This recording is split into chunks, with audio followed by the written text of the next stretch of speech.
కోసేనండి, కొద్దిగా నల్ల ఉప్పు వేసండి. కుక్కర్లో ఏదైనా గిన్నెలో కానీ డబ్బాలో కానీ వేసి మూత పెట్టుకుందామండి. ఒక్క సీటీ వచ్చి 2 నిమిషాలు ఉంటే సరిపోతుందండి. మూట కట్టేసానండి, ఇందులో పెట్టేస్తున్నాను. ఒక్క సీటీ రానిద్దాం లైట్గా. ఇదిగో అండి జామకాయ ఉడకబెట్టాం కదండి, ఈ విధంగా పేస్ట్ అయిందండి. మామిడికాయ పేలు అయిపోతుందండి, అంత కమ్మగా వాసన వస్తుంది తీపిగానండి. ఎంత ఉందో కొలుసుకుందామండి. దాని అనుసారంగా మనం పట్టికి కాలితే పట్టికి మీ ఇష్టం అండి, పంచదార కాలితే పంచదార వేసుకోవచ్చు. నేనైతే పట్టికేస్తానండి. ఇదిగోండి ఒక గిన్నెకి తక్కువ వచ్చిందండి. ఏం చేసుకుంటాం, ఎక్కువ చేసిన అన్నమాట తీపి తింటే భయం వేసి కొంచెం చేస్తున్నానండి. మనం చేసిన జామ కూడా ఎవరికో ఇచ్చేసానండి. ఇదిగోండి దీంట్లో అయితే ఎక్కువ పట్టదండి, నాకు తెలుసండి. సగానికి ఎక్కువ ఉంది, 3 వంతులు ఉందండి. ఇదిగోండి చాలా బాగుందండి. ఇది మనుషులు ఎలా మార్పు అంటున్నారో ఈ కాయల్లో కూడా మార్పు వచ్చేసిందండి, అంత అలా తీపిగా ఉన్నాయండి. ఉడకబెట్టి మిక్సీ పెట్టి వడకెట్టామండి ఇది. ఇదిగోండి పట్టికైతే వేసుకుంటున్నాం అండి. పట్టిక బెల్లం అండి, పట్టికంటేనే వేసుకుని మనం ఉడకబెట్టుకుని మన మైసూరు పాకం కాజు బర్ఫీ వేస్తాం కదండి, అలాగే వేసుకుంటూ 6 నెలలో ఎంత ఉంటుందండి నిల్వ, ఉంచుతారండి అన్ని రోజులు. ఇదిగోండి యాలక్కాయ ఒకటి వేసానండి, నల్ల ఉప్పు వేసాను ఇందులో, అంతే అండి, ఇంకేమీ లేదండి.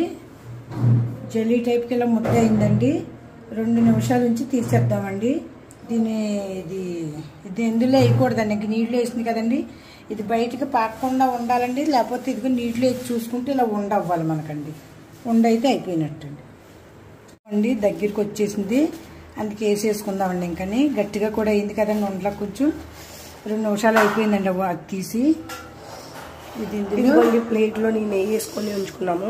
ఉట్టి మన ఇందులో జామకాయ, నల్లుప్పు, ఒక యాలుక పడింది అంతే అండి. పట్టిక బెల్లం అండి, పంచదార లేదండి, నా గీ అండి, నా నెయ్యి ఏమీ లేదండి. అందుకే తినటానికైతే మేము కొంచెం టేస్ట్ చూసామండి, అంటే అయ్యిందా లేదా వంట చూడటానికి బ్రహ్మాండంగా ఉన్నాయండి. మన స్వీట్ల మీద ఇదే బాగుంటుందండి. ఇదిగోండి కొంచెం చేసామండి. ఇదిగోండి ఇలా దగ్గరికి అయిపోతే, అది పాకపోతే ఇంకేసేయచ్చు అనమాట. మనకు దగ్గరికి అయిపోయేది. ఇదిగోండి ఇలా ఒక చోటకు వచ్చేస్తాం సరే, పెనాన్ని వదిలేసి అప్పుడు ఇంక మనం వేసుకుంటామండి. 3 నిమిషాలు వీడియో అయిపోతున్నాము.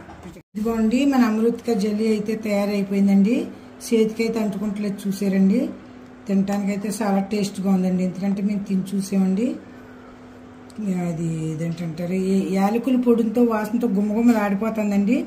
టేస్ట్కి అయితే సూపర్గా ఉందండి. ఒకటి పట్టిక బెల్లం వేసాం కదండి, దాని నుంచి కొంచెం నల్లుప్పు వేసాము, ఒక యాలక్కాయ కొట్టేసామండి. అంతకు మించి ఇంకా నెయ్యి కానీ ఏమి నూనె కానీ పడవిందులో అండి.